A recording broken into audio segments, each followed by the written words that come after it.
Right ఇక విజయవాడలో లోక్ భవన్ వద్ద మాజీ సీఎం జగన్ మాట్లాడుతున్నారు. లైవ్ లో చూద్దాం.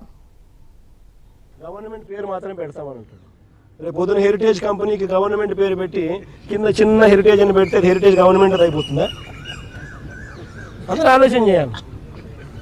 మోసం చేయడానికైనా హద్దు పొద్దు ఉండాలి కదండి. ఏదైనా కానీ మరీ చెవులో పూలు పెట్టేదానికి అసలు ఎట్ట కనపడుతున్నామండి ఎవరికైనా కానీ ప్రజలంటే. మరి ఇంత దారుణంగా చెవులో పూలు పెడితే ఎట్ట? సూపర్ 6 ఒక మోసం, సూపర్ 7 ఒక మోసం.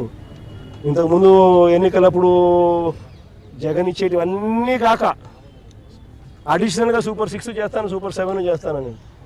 ఈరోజు పలావ్ పోయింది, పెడతానన్న బిర్యానీ పోయింది. ప్రజలు పూర్తిగా రోడ్డు మీద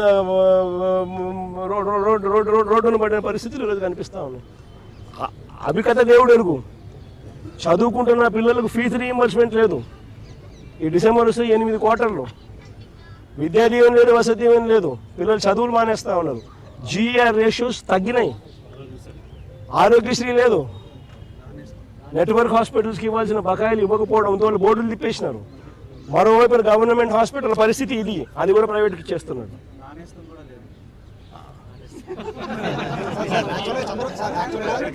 చంద్రబాబు గారు ఒక మాట అన్నారు సార్, 500 కోట్లతో రిషికొండ ప్యాలెస్ కట్టారు, దాంతో 2 మెడికల్ కాలేజ్ కట్టారు చంద్రబాబు గారు ఆరోపణ చేస్తారు.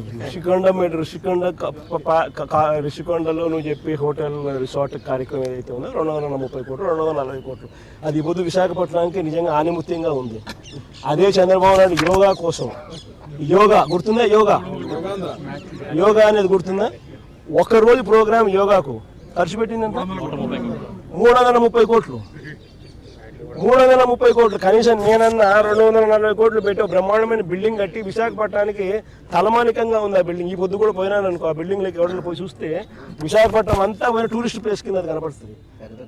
అక్కడ పెద్ద పెద్ద వాళ్ళందరూ దాంట్లో వచ్చింది. ఇప్పుడు గవర్నర్ గారు పోయినారు అనుకో, లేదా మోడీ గారు వచ్చినారు అనుకో, లేకపోతే పుతిన్ వచ్చినాడు అనుకో, లేదా రష్యన్ ప్రెసిడెంట్ పుతిన్ వచ్చినాడు అనుకో, ఎక్కడ పెడతారు?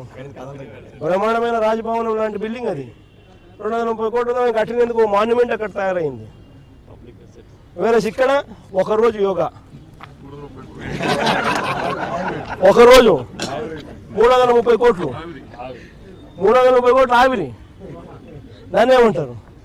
స్కామ్ కాకపోతే అది నా మాటలకి అయ్యే ఖర్చు. పోయి ఆ మాటలకు ఎంత ఖర్చు పెట్టాను ఒకసారి మీకు అందరు కూడా ఏ ఉంది కదా, ఒకసారి అమెజాన్లో పోయి కొట్టండి. ఒకసారి మాట ఖర్చు ఎంత అవుతుంది, వీళ్ళు ఎంత ప్రొక్యూర్ చేసినారని చెప్పి చూస్తే 50% తక్కువ ఉంటే నన్ను అడగండి. National media